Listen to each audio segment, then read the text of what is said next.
Alors, la perspective du festival, c'est de montrer les cinémas documentaires qui a vécu un paradoxe.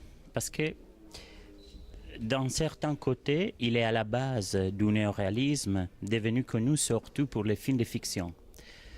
Voleurs de bicyclettes, Rome ville ouverte, La Terre tremble, etc., etc.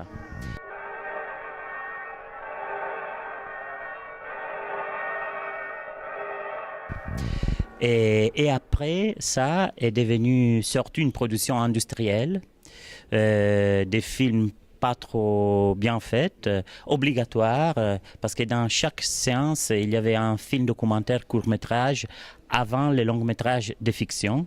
Ça, c'était obligatoire, mais finalement, les gens, les spectateurs sifflaient ça parce qu'ils n'avaient pas envie de voir les documentaires plutôt idéologiques, plutôt un peu pas trop bien faits.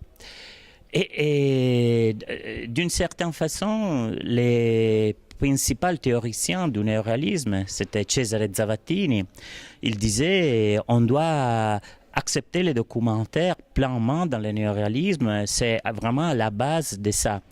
Donc on peut dire que les documentaires ont servi le néoréalisme pour faire des films de fiction plus crédible qu'aujourd'hui les cinémas plus intéressants, les films plus intéressants sont les films qui mêlent les deux et à la frontière et on est toujours en train de déplacer les frontières entre les deux définitions. En général, mais vraiment en grand général, on peut dire que les documentaires, c'est un film sur le monde qui existe et qu'il est regardé à travers un point de vue, on espère, poétique, par une personne qui se relationne à ce monde. Tandis que, donc c'est le monde qui existe, tandis que les films de fiction, c'est un monde qu'on va recréer et que quand on a terminé de pousser la télécaméra, fini. Tout le monde descend. Ce monde-là, c'est terminé. Tandis que le sujet du documentaire continue sa vie. Alors là, c'est une grande différence, vous voyez. Et donc, on intercepte un morceau de réalité à un certain moment de sa vie. On reste avec eux pour quelques semaines, quelques mois, ça dépend, quelques années, quelquefois. Et après, on se détache, on fait le film. Mais là, la vie continue.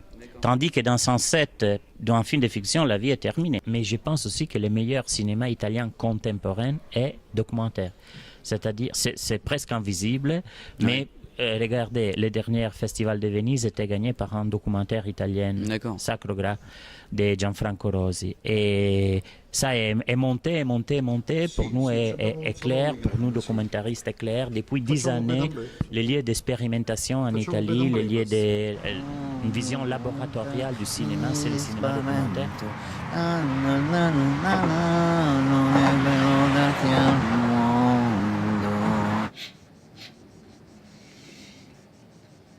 Tandis que les films de fiction vont toujours plus à toucher l'idée télévisuelle des cinémas. Donc, ce qu'on appelle fiction pour la télé, vous voyez.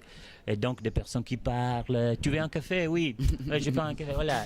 Un film fait comme ça, vous voyez. C'est vraiment quelque chose un peu vieille, mais la télévision, c'est ça. La télévision a besoin des gros plans, des personnes qui parlent. Si vous faites un film avec des longs plans, des paysages, la télévision a peur que le spectateur va se détacher.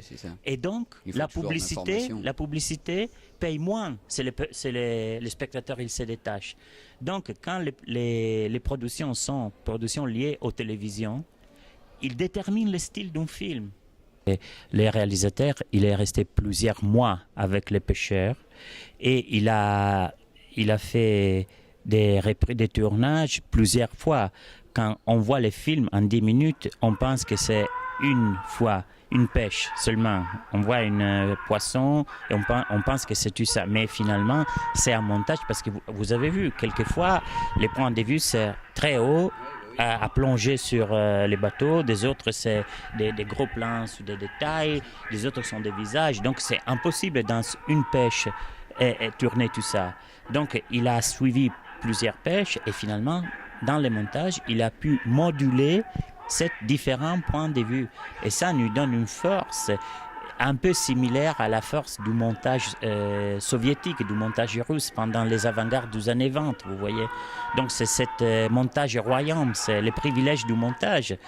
Et aussi parce que dans les films, il n'y a pas une voix au vert et il y a des paysages sonores qui sont prises dans la réalité même. Dire, le néoréalisme, c'est pas seulement la terre tremble, Rome ville ouverte, Voleur des bicyclettes, qu'ils sont les films phares de ça, mais il y a des autres choses et peut-être que si on considère les documentaires, on le voit très bien ça.